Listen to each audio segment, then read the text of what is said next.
Caballeros, señoritas, ¿cómo están? Espero que muy bien. Buenos días. Estamos nuevamente en una clase de cuarto PSU. En esta ocasión seguiremos trabajando la línea de historia de Chile, ya trabajando la organización de la República y sus tendencias políticas, ¿cierto? El periodo comprendido entre el año 1823 hasta el año 1831, ¿ya? O algunos dicen 33 con la redacción de la Constitución del año 1833, la Constitución portaliana. Eh, ya, la clase anterior, las clases anteriores, porque lo quise hacer en dos partes, porque en una parte hubiera quedado muy larga la clase, eh, trabajamos la independencia de Chile, ¿ya? Independencia de Chile parte uno y parte 2, ¿cierto? La parte uno que trabajamos la Patria Vieja, qué pasó en la primera Junta de Gobierno, ¿cierto? Resguardar lo del Fernando VII, sus colonias, el primer Congreso Nacional, algunas disposiciones, ¿cierto? Como la relación diplomática con la Junta de Buenos Aires, el gobierno de José Miguel Carrera en 1811, el golpe de Estado de los hermanos Carrera, los primeros símbolos patrios, el primer periódico, el Obrero de Chile, algunas disposiciones, el primer reglamento constitucional del año 1812, ya también muy importante y relevante, y el principal rasgo, ¿cierto? El sentimiento de fidelidad al monarca español y la aplicación de reformas, ¿cierto? Reformas que no eran reformas importantes como la libertad de comercio dentro de las colonias, pero que mantenían esta fidelidad al monarca español en gran medida. Yo lo dije al comienzo, fidelidad, y después lentamente fue creciendo este pensamiento de emanciparse de España. Esto fue de 1810 a 1814, ¿cierto? Desde la primera junta hasta el desastre de Rancagua del 1 y el 2 de octubre, perdón, del año 1814. En el tema de la Reconquista, ¿cierto? Comentamos los gobiernos de Mariano Osorio, de Casimiro Marco del Pont, y lo que también pasó con Manuel Rodríguez, ¿cierto? Su implicancia como guerrillero y las revueltas que causó en Chile. Eh, la creación también del Ejército Libertador de los Andes, que estuvo en Argentina, ¿cierto? Que después vuelve al final de la Reconquista. Principales rasgos, ¿cierto? Etapa reaccionaria, persecución a criollos y apoyo masivo a la emancipación en gran medida. Este apoyo masivo lo pongo en duda, no es que toda la gente apoyara la emancipación española, ya, pero un apoyo importante, ¿ya? Eh, Reconquista, ¿cierto? Desde el año 1814 al año 1817, Rancagua, desastre, hasta la batalla de Chacabuco, y después de 1817 hasta 1823, Patria Nueva, ¿cierto? Gobierno de Leonardo O'Higgins, las principales disposiciones de O'Higgins, ¿cierto? Obras públicas y sociales, la consolidación militar de la independencia, declarado director supremo, y las causas de la renuncia de O'Higgins, ¿cierto? Las diferencias con la Iglesia Católica, también con la aristocracia de la época, muy importante, y O'Higgins abdica en el año 1823 y se exilia a Perú, se autoexilia, ¿ya? Lo de hoy día será comprender el periodo posindependencia como de aprendizaje político e intensa discusión filosófica, perdón, o también conocido también como un periodo de anarquía, comprender el significado de la interpretación historiográfica, ya, como dos puntos importantes. Esto va a ser para la siguiente clase.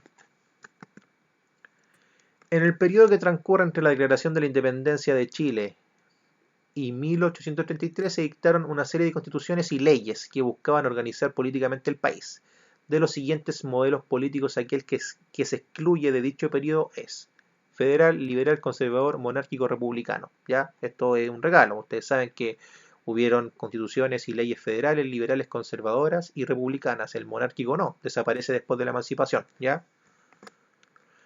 Lo de hoy va a ser entonces trabajar las tendencias políticas y las visiones historiográficas de este proceso de organización de la República del año 1823 hasta la Constitución del año 1833. ¿Ya?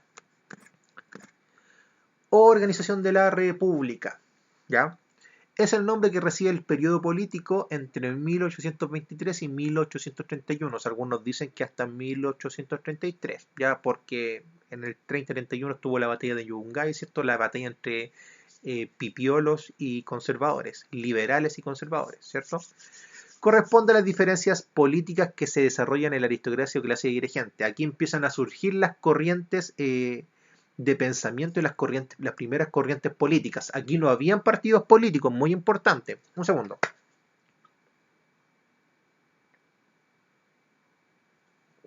Gracias. Acá no habían partidos políticos todavía en Chile. Ya los partidos políticos en Chile se crearon en la segunda mitad del siglo XIX.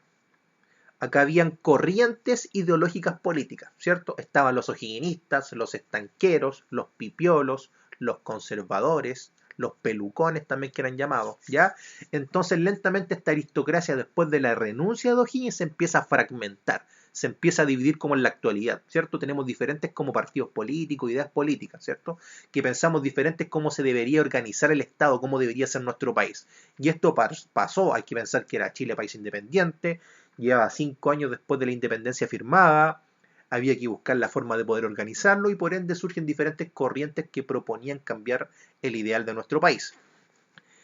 Se conforman grupos políticos, no hablamos de partidos, con diferentes visiones de la sociedad y formas de organizar el régimen republicano, ¿ya?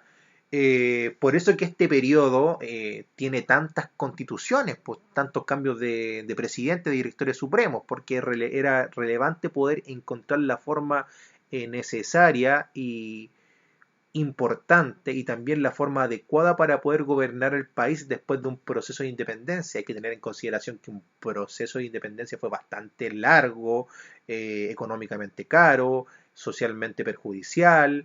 Independizarse de la colonia también era un desafío para nuestra nación, cómo iba a ser nuestro camino independiente, cómo iba a ser nuestra economía, nuestra sociedad, nuestra política, por ende era un desafío bastante importante. El periodo se cierra con un conflicto civil que enfrenta las dos tendencias políticas más influyentes, ¿cierto?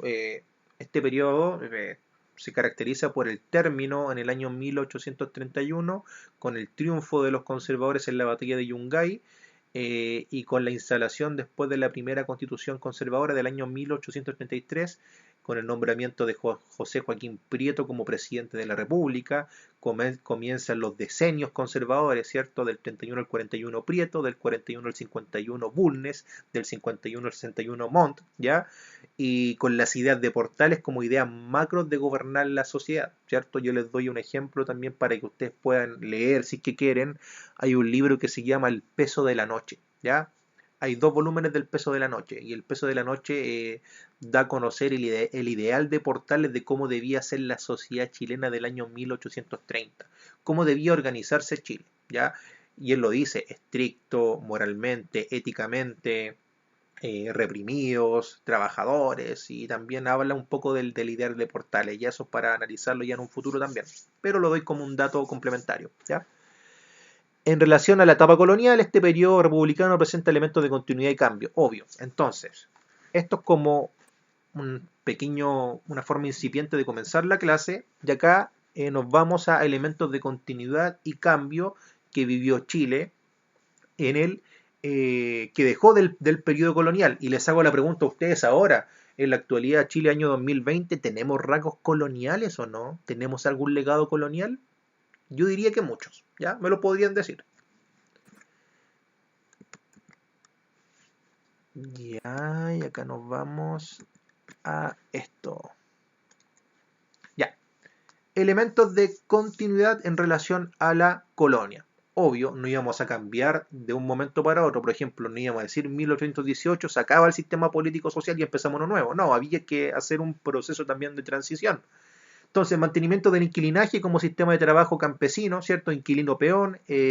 La hacienda fue importante en Chile hasta casi la segunda parte del siglo XX, la segunda mitad del siglo XX, y fue el sistema de trabajo y el sistema productivo de gran parte del siglo XIX, por ende siguió siendo el sistema de trabajo político-social, económico-social que rigió Chile después de que nos desligáramos de España, ¿ya?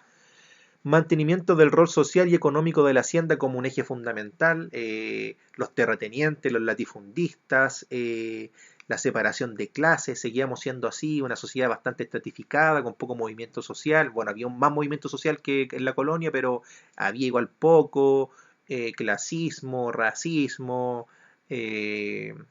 muchas diferencias entre estratos sociales ya muy marcados, y eso también existe en la actualidad, ya persistencia de la dependencia económica, que es un legado que sigue hasta el día de hoy. Ya dependíamos económicamente de Inglaterra, de España o de otra alguna potencia europea.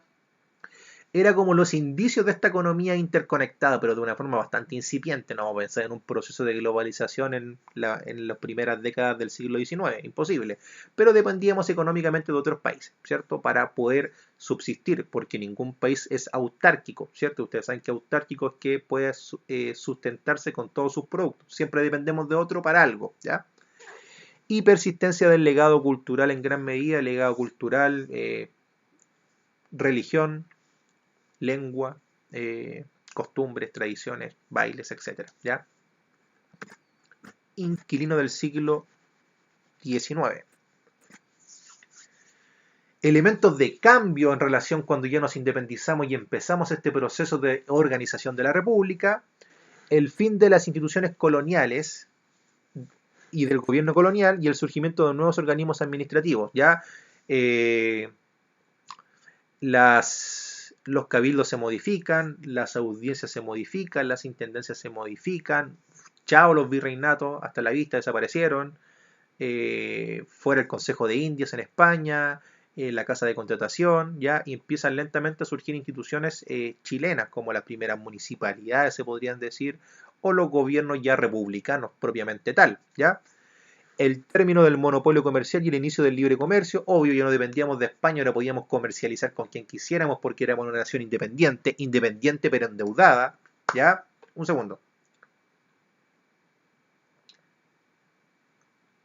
Porque para llevar a cabo el periodo de independencia política y liberar a América, gran parte de los países americanos se endeudaron con las potencias enemigas de España, por ejemplo el caso de Inglaterra. Obvio, a Inglaterra le convenía que las potencias de acá se independizaran para tener algún contacto político, económico y también social, ¿ya?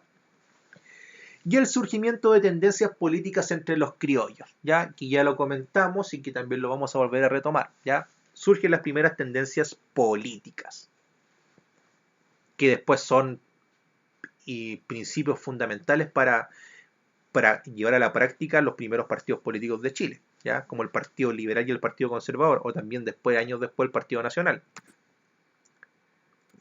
¿Ya vamos bien acá? Sí, uno. Tendencias políticas.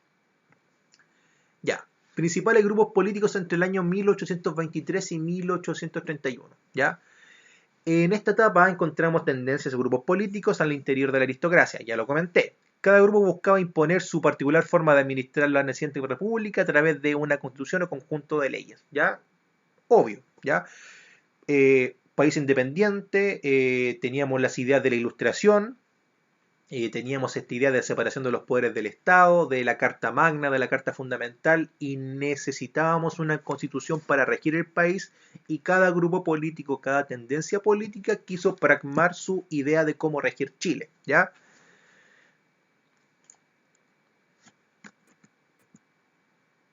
Un segundito.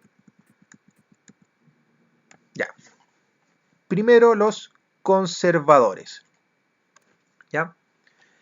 La Constitución Moralista del año 1823, ¿ya? Intentó promover la implantación de una ciudadanía ejemplar a través de una serie de normas que pretendían regir la vida cotidiana de las personas, ¿ya? En gran medida esta Constitución Moralista del año 1823 intentó plasmar al ciudadano ideal, al ciudadano éticamente correcto, al ciudadano moralmente correcto, al que practicaba bien la ciudadanía, al que participaba dentro de la ciudadanía, ¿ya? Y el autor y el que promovió esta constitución fue Juan Egaña, el autor de la constitución del año 1823, ya primer intento de cómo plasmar y cómo debía organizarse el país. Fue el mismo año que O'Higgins abdicó, ¿ya? Después de eso, aquí me voy a asegurar ya para no saltarme ninguna diapo, vienen las leyes federales del año 1826, ya 3 años después, ya leyes, no constitución, ya, pero igual es considerado un tipo de constitución. Un segundo. Ya, 3 años después, si pensamos ahora en Chile, desde 1833 una constitución, 1925 otra constitución, 1980 otra constitución, y ahora actualmente iba a haber otra lo más probable, ya, o estaba en discusión. Acá 3 años después ya había otra propuesta, para que se den cuenta que era proceso también de aprendizaje político. Por eso este proceso es conocido como organización de la República, aprendizaje político, inestabilidad política o anarquía, ya que lo vamos a ver también. Tiene muchos nombres este proceso, pero lo vamos a trabajar como organización de la República en gran medida. Ya, leyes federales del año 1826 pretendían aplicar la autonomía política de las provincias, en gran medida estaba orientado al ideal estadounidense. ¿Ya? José Miguel Infante, el impulsor de estas leyes, decía: Chile tiene que organizarse como Estados Unidos. Estados Unidos es un gran ejemplo de cómo debe ser un país organizado políticamente, económicamente, y la mejor forma es seguir su ejemplo. ¿Cómo lo quería organizar? En 9 provincias. Ya ustedes pueden buscar un mapa con las 9 provincias federales, ¿ya? Y se van a dar cuenta de cómo quería organizarse Chile, pensando en cómo era Chile en el año 1826, muy importante, ¿cierto? Partía en Copiapó, llegaba hasta Magallanes y era parte de Argentina, ¿cierto? Entonces, 9 provincias. Cada provincia iba a ser autónoma, pero también iba a depender de un gobierno central. Por ejemplo, Santiago. Actualmente Estados Unidos son todos los estados independientes, pero dependen de Washington igual, ¿ya? Eso con las leyes federales. Ya, yo me iba a asegurar, eso dije. Liberales. La Constitución Liberal del año 1828 fue redactada y escrita por José Joaquín Mora, autor de esta Constitución, 2 años después de las leyes federales, o sea, 1823, 1826, 1828, ya tenemos 3 ideas de un Chile, ¿ya? Pretendió establecer un equilibrio de poderes entre el legislativo y el ejecutivo, ¿ya? Esto fue después una lucha importante en el periodo de la hegemonía liberal, ¿cierto? El periodo comprendido entre el año 1861 hasta el año 1891, ¿ya? Es muy importante, aquí surge este sustento de la igualdad entre los poderes más importantes del Estado, ¿ya? Ejecutivo y legislativo, ¿ya?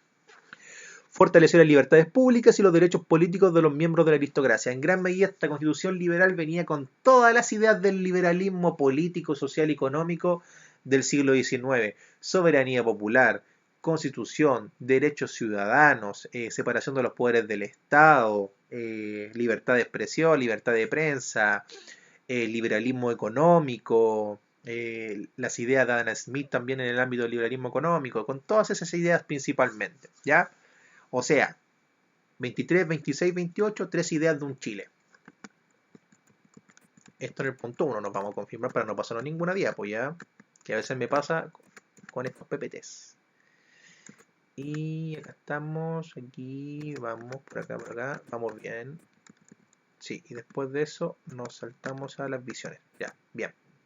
Perdón por este lapsus, ¿ya?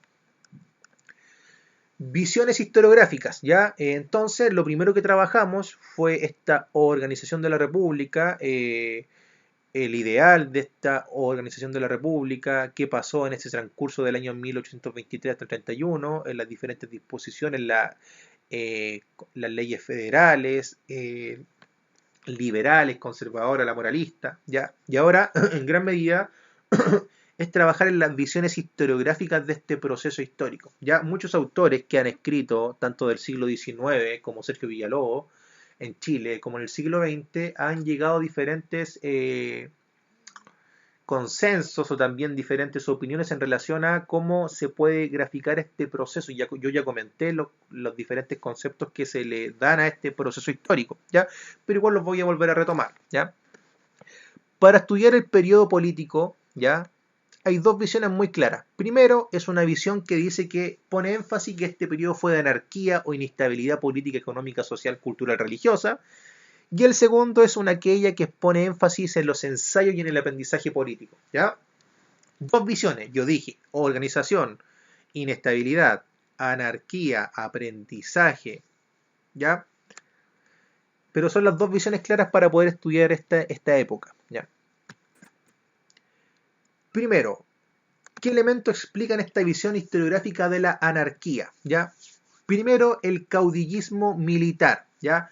Caudillismo militar en gran medida está orientada a que los directores supremos o los presidentes de la República eran siempre generales, ¿cierto? Eran personas que estaban ligadas al ejército, ¿ya? después de que abdica O'Higgins, asume Ramón Freire, ¿ya?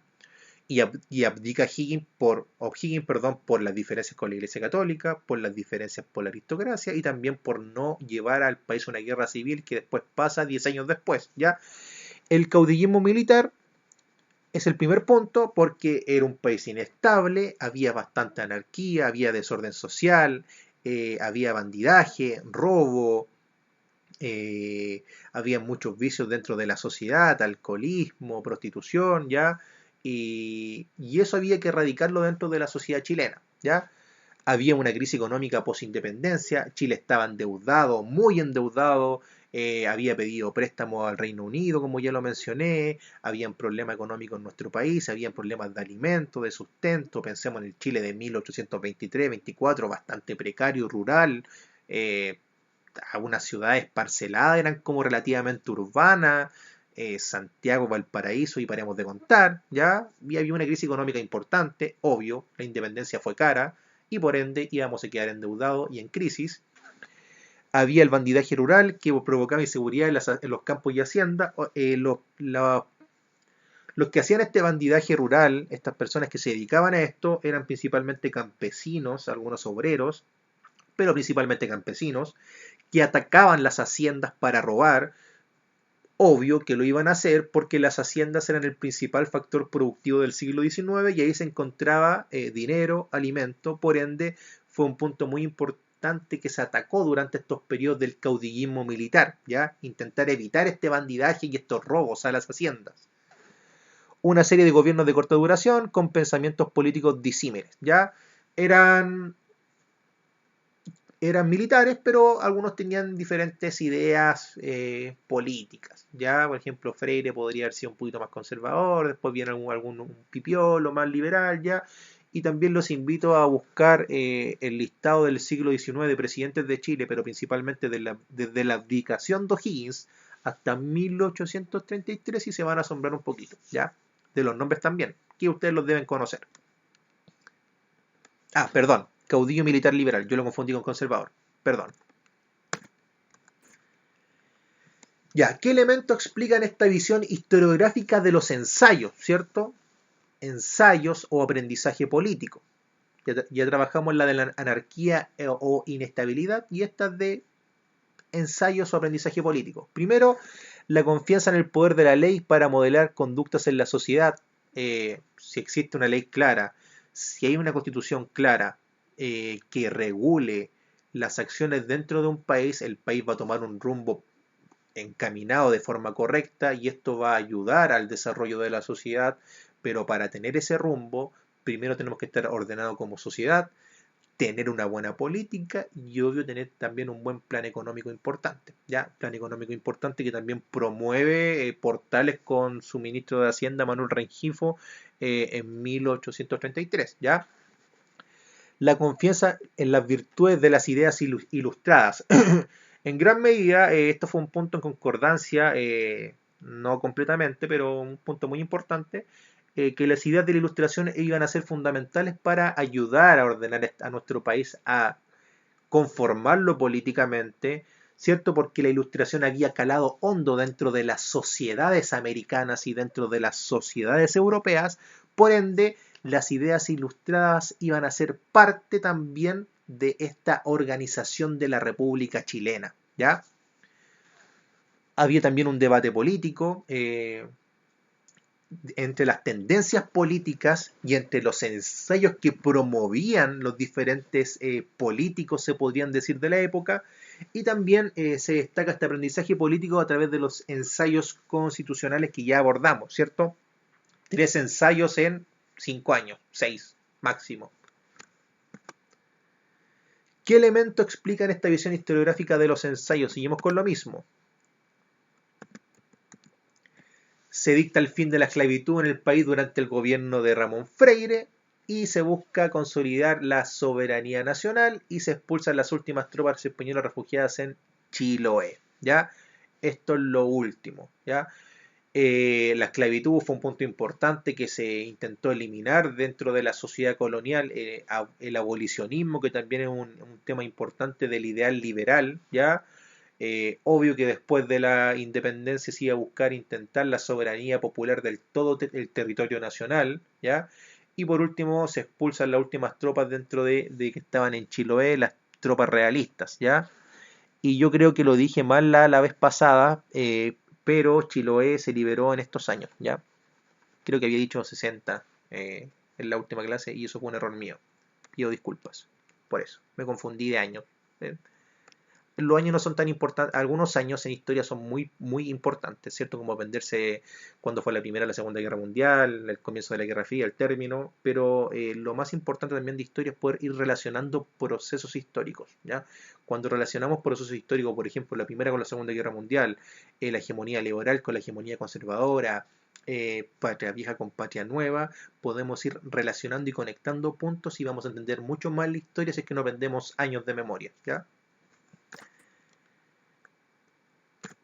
Eso fue la clase de hoy día. El punto 3 y 4 lo vamos a abordar en la siguiente clase. Lo de hoy día fue, entonces, vuelvo al comienzo, me pasó un poquito del tiempo, llevo 26 minutos, ¿ya? Fueron las tendencias políticas y las visiones historiográficas de este proceso de organización de la República, ¿cierto? Acá una pequeña reseña, en gran medida, los elementos de continuidad y cambio, vamos para acá, ¿cierto? Elementos de continuidad y